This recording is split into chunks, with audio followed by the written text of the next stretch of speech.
अजमा, लेकिन आप सिर्फ सवाल तो नहीं उठा रही ना, आप तो बाकायदा इल्जाम लगा रही हैं। आप तो, आपकी पार्टी तो बाकायदा इल्जाम लगा रही है, ओपनली कह रही है, सिर्फ सवाल तो नहीं उठाया जा रहा। इससे बड़ा जुल्म हो सकता है अगर एक चीज जैसे तो पाकिस्तान की सोच ये है कि आईने पाकिस्तान मेरे दरवाजे पे दस्तक देता है, इससे बड़ा डायलेमा नहीं हो सकता। आई एम सॉरी, इससे बड़ी मॉकरी ऑफ लॉ नहीं हो सकती। बल्कि तूफान बदतमीजी 2018 से पहले से बरपा है। एक शख्स को सहूलतकारी दी जा रही है, एक शख्स के लिए ऑल आउट जाया जाता है। अब यास्मीन राशिद का केस है, उनके बारे में बहुत सारी ऑडियो वीडियोस मौजूद हैं, जिसकी फोरेंसिक करानी थी, जिसकी ऑडियो मैचिंग करानी थी, उसके लिए जो है वो रिमांड लेने जाती है पुलिस। वो कहते हैं केस इज डिस्चार्ज। जिसको डेली आपने निगरान जज लगवा के उसके ऊपर जो है आपने daily day to day hearing कराई थी, उन्होंने इतनी रिक्वेस्ट की कि मेरी बेगम बीमार है, मुझे चंद दिन के लिए उनको देखने जाने दिया जाए, उसकी भी इजाजत नहीं, कहा था ड्रामे मत करे।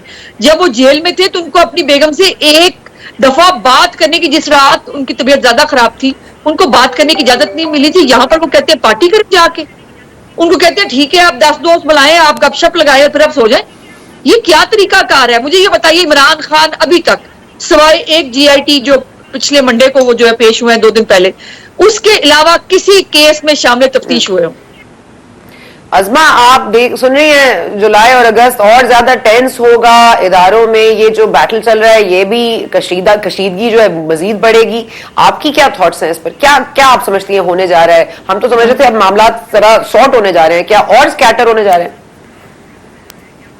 शुक्रिया सना, मुजाहिर है हर पाकिस्तानी की तरह मेरी भी दुआ और ख्वाहिश है कि ये जो एक तूफान जिसको आप कह रही हैं क्या बरपा है, ये तूफान बल्कि तूफान बदतमीजी 2018 से पहले से बरपा है।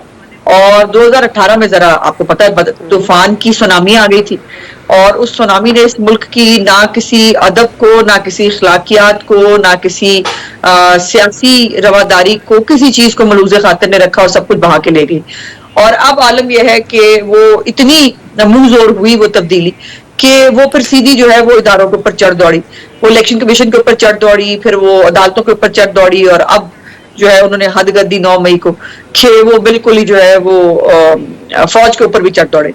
सो ये हम तो नहीं चाहते हैं किसी से भी कॉन्फ्लिक्ट, लेकिन ये एक तरफ नजर आ रहा हो कि एक शख्स को सहूलतकारी दी जा रही है, एक शख्स के लिए ऑल आउट जाया जाता है, उसको शाम में तफ्तीश होने की बजाय उसको जमानत पे जमानत घर बैठ के दी जा रही है।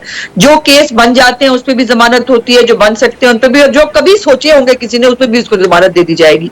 जब ये मामला और ये वाकयात हों कि आप रिमांड के अंदर जो है मुलजिम जो इस मुल्क को आग लगवा चुका हो 2 दिन, जब इमरान खान पेश हुआ था चीफ जस्टिस की अदालत में, आपको याद होना चाहिए 2 दिन हो चुके थे इस मुल्क में जलाओ घिराव को, और जिस दिन उनको 10 दोस्तों के साथ पार्टी करने के लिए कहा था चीफ साहब ने, उस वक्त भी जो है वो उस रात भी जो है पाकिस्तान के अंदर मुख्तलिफ इलाकों में जलाओ घिराव हो रहा था। उसके बावजूद उनको गुट्टू सीईओ कह के इस्लामाबाद हाईकोर्ट विशेष दे के भेजा जाता है कि जाए आपको थूक के हिसाब से कल जमानतें मिलेंगी। फिर यह है कि जितने लोग 9 मई के वाकयात में भी मुलविस हैं, अब यास्मीन राशिद का केस है, उनके बारे में बहुत सारी ऑडियो वीडियोस मौजूद हैं, जिसकी फोरेंसिक करानी थी, जिसकी ऑडियो मैचिंग करानी थी, उसके लिए जो है वो रिमांड लेने जाती है पुलिस। वो कहते हैं केस इज डिस्चार्ज। परवेज इलाही जो है वो उनके ऊपर इतने बड़े बड़े मामलात हैं करप्शन के, उनका केस इज डिस्चार्ज। जब इस तरह के मामलात होंगे और इस तरह की सहूलतकारी की जाएगी तो सवाल पूछना तो हमारा हक है ना। हम सवाल क्यों ना पूछें कि जनाब वाला, आपका एक तरफ elected prime minister Nawaz Sharif भी था ना, जिसको डेली आपने निगरान जज लगवा के उसके ऊपर जो है आपने daily day to day hearing कराई थी। उन्होंने इतनी रिक्वेस्ट की कि मेरी बेगम बीमार है, मुझे चंद दिन के लिए उनको देखने जाने दिया जाए, उसकी भी इजाजत नहीं थी, कहा था ड्रामे मत करे। जब वो जेल में थे तो उनको अपनी बेगम से एक दफा बात करने की, जिस रात उनकी तबीयत ज्यादा खराब थी, उनको बात करने की इजाजत नहीं मिली थी। यहाँ पर वो कहते हैं पार्टी करें जाके, उनको कहते हैं ठीक है आप 10 दोस्त बुलाएं, आप गपशप लगाए और फिर आप सो जाए। ये क्या तरीका कार है? मुझे ये बताइए, इमरान खान अभी तक सवाए एक जीआईटी जो पिछले मंडे को वो जो है पेश हुए हैं 2 दिन पहले, उसके अलावा किसी केस में शामिल तफ्तीश हुए हो? उनको फर्दे जुर्म से पहले वो भागता रहा 1-1.5 साल, और फर्दे जुर्म अल्लाह अल्लाह करके वो भी जो है वो रिमांड के अंदर था तो उसकी फर्दे जुर्म हुई, अदरवाइज वो भी उड़ा दी अदालत ने, उसके ऊपर भी स्टे दे दिया। अजमा, लेकिन आप सिर्फ सवाल तो नहीं उठा रही ना, आप तो बाकायदा इल्जाम लगा रही हैं। आप तो, आपकी पार्टी तो बाकायदा इल्जाम लगा रही है, ओपनली कह रही है, सिर्फ सवाल तो नहीं उठाया जा रहा। अब सवाल के आगे जवाब किस तरह से आएगा वहां से, वो तो अपने फैसलों के थ्रू जवाब दे रहे हैं आपको। तो मजीद इंटेंस होने का मामला क्या है कि इमरान खान साहब कहेंगे कि इनके पास तफ्तीश, JIT को कहेंगे मेरे पास कोई एविडेंस नहीं है, और वो फिर कहेंगे कि मेरे पास एविडेंस है लेकिन मैं अपनी पसंद के कोर्ट को दूंगा, तो फिर ये 3 मेंबर बेंच को दे दें आके एविडेंस। नहीं होता तो अभी तक दे चुके होते। तो आपका क्या ख्याल है कि वो जो है वो अभी तक ये जो इतनी सहूलतकारी उनके लिए हो रही है तो वो कोई कसर छोड़ते उसके अंदर? उनके पास होता बहुत देर के दे चुके होते, बल्कि उसको गली गली टिंडोरा पेट चुके होते। प्रोपेगेंडा का तो मास्टर है ना। तो अभी तक तो उन्होंने वो जो एक हर वक्त वो शाम में गरीबा बर्पा करके बैठे होते हैं रोज रात को, मेरे साथ ये हो गया, मेरे साथ बात कर लो, मेरे से बात कोई नहीं करता, मैं कैद तन्हाई में हूं। और ये जब वो रो रहे होते हैं वो साथ साथ अपने जो है सबूत अगर उनके पास होते हैं वो दे, लेकिन उनका काम सिर्फ इल्जाम लगाना है, सबूत देना उनका काम नहीं है। और जो आपका सवाल है कि हम इल्जाम लगा रहे हैं जवाब नहीं मांग रहे, नहीं, हम कोई इल्जाम नहीं लगा रहे, हम सवाल पूछ रहे हैं कि ये सहूलतकारी क्यों।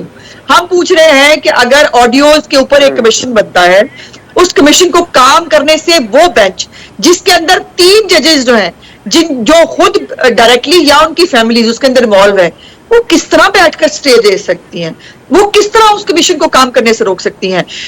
फुल बेंच जो है वो आप बनाते नहीं है, किसी जो है वो आप एक मखसूस बेंच के साथ आप बैठते हैं और आप जो है वो आपने एक डिक्टेटरशिप जो है वो चलाई हुई है। और ये डिक्टेटरशिप का लफ्ज बाय द वे अतर मिनल्ला साहब ने जो है वो सबको बताया कि डिक्टेटरशिप है सुप्रीम कोर्ट के अंदर। तो ये सवाल देखिए, आखिर जो हमारे मौजूद जजेस कराम हैं वो भी इस मुल्क के शहरी हैं ना जी, वो भी टैक्स पेयर के पैसे से, उनको जो है तनख्वाहें 16 लाख रुपए माशाल्लाह, चीफ साहब की तनख्वाह है 14 लाख रुपए, बाकी जज साहबान लेते हैं, हमारे टैक्स पेयर के उससे जाते हैं ना। और बड़ी अच्छी बात है, हमें कोई इतराज नहीं, लेकिन सवाल ये है कि जो आपको बजट पास करके दे रही है पार्लियामेंट, आप उसको बुलडोज कर रहे हैं।